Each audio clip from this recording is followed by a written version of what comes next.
Welcome into the Irish NFL show as we close out our look at the AFC conference. And in this episode, we are going to recap on the off-season of the AFC South, a really interesting division. Two teams in the top five picking in the draft with the Texans and the Colts, two teams with new quarterbacks. A lot to unfold in this episode. That's why we saved the best to last. So we're going to crack on. We're going to start with the team that finished bottom of the division last year, and that is the Texans. And Colin, throughout the course of the divisions on the NFC, the AFC, we kind of, I suppose, jumped into the key storylines. But I actually want to start with the draft night, if you don't mind, because we spoke about this one since the draft, but we never really got into it on the show. And that's around the strategy of Nick Caserio on the night, because in the lead up to the draft, the general consensus was he wanted to go defense. He wanted to go with Anderson, and that was his wish as GM. But the owner was putting him under pressure to take a quarterback. And CJ Stroud is selected as a second pick, and then within a minute they've moved up the trade. They've done a deal with the Cardinals, giving away their first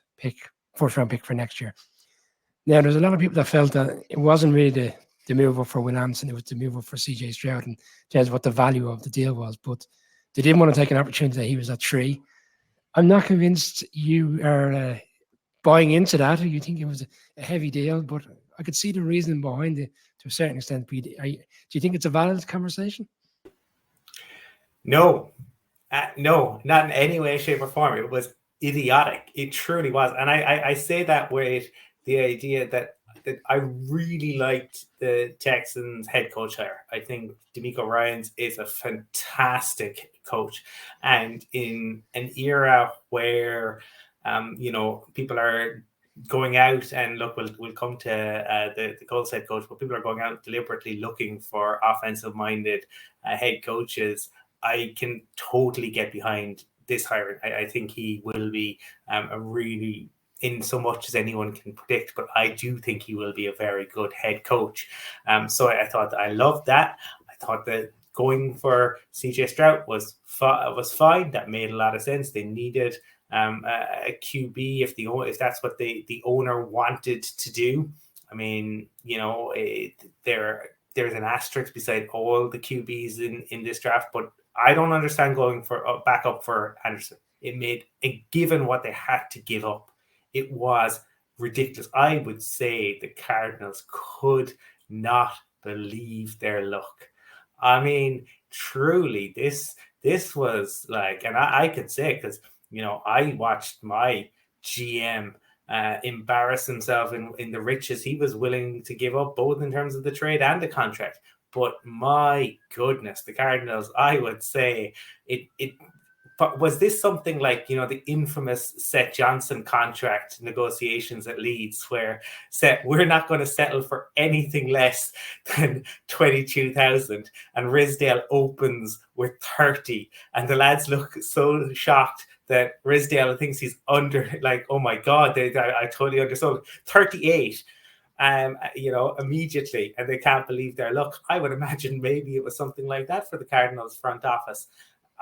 I just don't understand it. And Will Anderson will have to be, and you can't put it like in this package. You'd already gotten CJ Stroud, so no, it doesn't work like that. You can't do this after the fact, unless obviously, look, if they go on to lift the Lombardi, great for them. But to me, what they gave up was an enormous amount. And there's an awful lot of holes in this roster. So they would need Will Anderson to truly be a generational talent. Like, he is going to have to be JJ Watt without any of the injuries in order to for me to justify what they gave up to go back up and get him. Connor, I'm going to stick with the team in this because it was such a controversial move. It's such one of the talking points after the draft. Are you a soul on this? Are you a column in terms of how it played out? Because I have seen some people love it. They think it's a great strategic move. Why run the risk of putting your quarterback allow the quarterback to go 3? You may not get up with the Cardinals. Someone could jump you. The Colts could have jumped them. But look, hindsight bias can often prove a wonderful thing, right? And if Stroud is a stud, then all of this will be forgotten. But like to treat the draft as though you've landed the new Tom Brady and you've landed the new Aaron Donald, and to make reckless swings like that. And let's also, I'm not going to lose the opportunity, obviously, Brian and Colin, to rewind back to last year and think none of this would have happened if Lovie Smith hadn't somehow inspired them to win the last game of the season and do the Bears a massive favor in the process. And, you know, to be fair, joking and Bears partiality aside, you've also got to look at what the Bears got for that number one pick, which effectively is, you know, another way of looking at it is the Texans left all of that on the table. And for what, you know, like you, Colin, I really like DeMeco Ryans, and he's a guy that I really expect to succeed and hope will be a really good head coach. I think from everything we've seen in San Francisco, he seems to have all the raw material.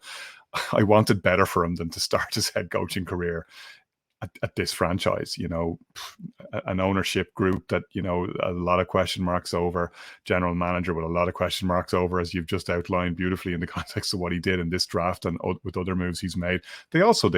You know, the position they left Lovie Smith in last season wasn't great, and I think an awful lot of people around the league, whether they were fans of Lovie's or otherwise, and he's a very popular guy, were very happy with the way he finished the season, kind of wiping their eye there, because they kind of did him dirty. You know, they put him in a very, very tricky situation, and it's not a way to treat someone who's given as much to the league as a head coach as Lovie has. So, you know, I wish DeMeco Ryans well with what he's inherited. And you know, what he's got there, you know, he does now have Will Anderson on his defense. They picked up Jimmy Ward as well, who's come with him from the 49ers. So we've got some pieces there in place. You know, they need Stroud to hit, and they need him to hit quickly, though. Otherwise, it's going to be another joyless season for them. Even considering the draft capital they've had, they still look so far back. It's kind of hard to conceive of how lacking their roster is still, you know, and it's a long way, a lot of ground to make up, even in what, you know, is likely to be one of the weaker divisions, certainly on paper, that we're looking at in the NFL. So, you know, he'll really be earning his corn there very quickly to turn this into a serviceable operation, albeit that expectations are probably pretty low to begin with. So he's certainly not Urban Meyer in Jacksonville anyway. So let's give him the benefit of the doubt and hope that he can shape this rabble up and get them to fly straight. Colin, I'll come to you now, but I'm going to challenge that one, because I look at some of the players and we still brought in. Robert Woods, very serviceable wide receiver from his time to Rams. Dalton Schultz tied in. Devin Singletary, running back from the Bills. Noah Brown, who's been quite strong with the Cowboys. Boone, Colin, you know him from his time.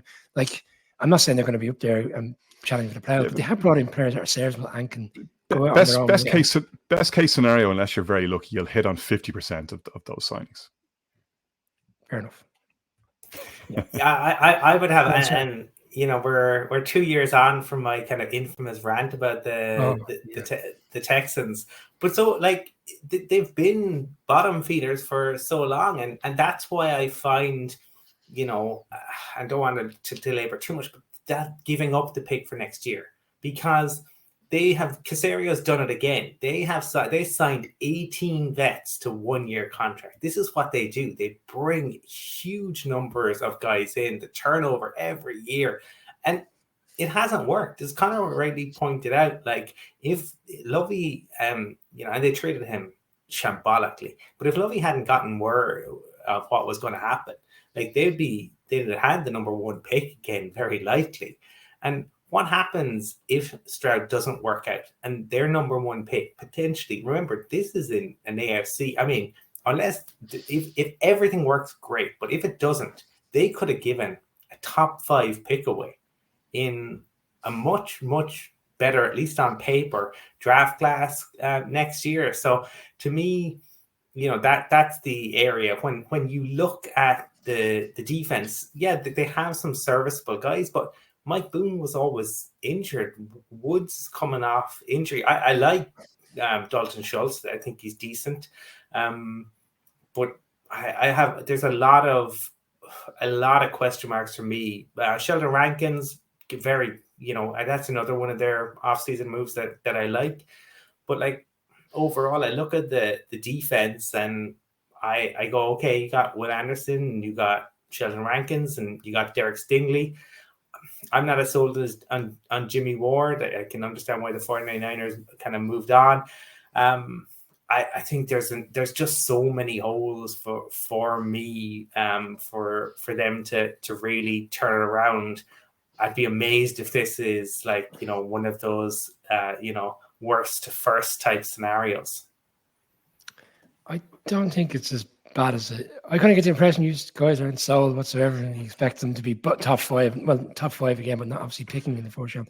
I think there's enough serviceable players brought in that they could win more games than people expect. But again, to me, ultimately it'll come down to the development of the quarterback and when the offensive line can protect them. We'll move on to the Colts, and